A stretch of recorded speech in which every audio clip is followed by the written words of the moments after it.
nagkakilala kami sa school, Santo Niño Elementary School. Suddenly, dumating tong isang teacher, si Ma'am Rebecca Diaz, na binanggit niya sa akin na may bagong teacher. Then, doon na nagsimula kasi nag-message na ako agad sa kanya through Messenger. Hindi pa niya ako pinapansin. Ilang message na bago siya mag-reply.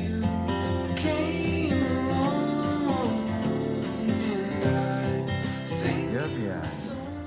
Bukal pa sa iyong loob ang iyong pagparito, pamakis ang dibdib, si Renz Noriel na iyong pakamalin at paglilingkuran habang buhay. Opo, Father. So, dun lang yung namin, yung una naming communication through chat lang. Tapos, after 3 months, yun yung unang beses na nagkausap kami ng harapan na magkatabi, ganyan. Tapos sunod-sunod na yun. Hindi ko siya naging kaibigan. Pero naging manliligaw ako na kaagad siya.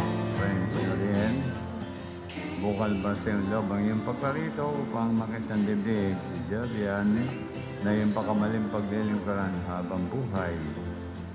Opo, Father.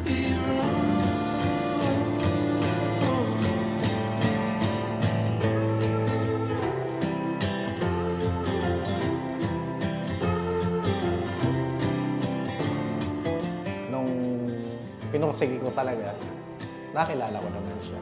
Ilang buwan din bago siya nakilala. Sa nagkamangutihan kami dalawa. So, simula nun, naligaw siya sa akin for 6 months, more than 6 months, bago ko siya sinagot. Pero yung time na naliligaw ako sa kanya, actually, secret lang talaga. Sa amin lang talaga yun. Hanggang sa dumating sa punto na sasabihin na namin. Kasi nga, andun na kami sa part na magiging kami.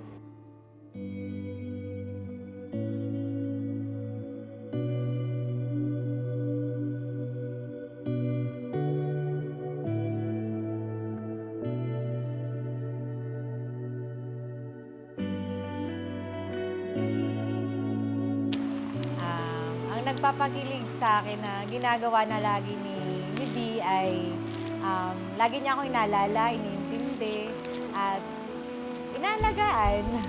Pangako ko sa'yo na hindi kita pababayaan. Ako yung magiging unang tao na kasangga mo. Nagpapasalamat ako, ikaw yung parte ng buhay ko. Ikaw yung kalahati. Ayun, pinapangako ko na mamahalin kita habang buhay, na alagaan din kita. Ayun.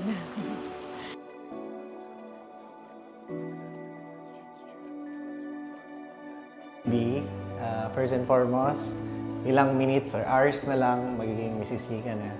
And gusto ko lang sabihin sa'yo na napakaswerte ko. So, see you later, Joby. I love you. So, this is the day. Excited na ako na makita ka mamaya. Thank you kasi lagi mong pinapakita sa akin kung gaano mo kamahal. Inaalagaan mo ko, iniintindi mo ko. Thank you sa lahat. I love you. See you later. You are enough.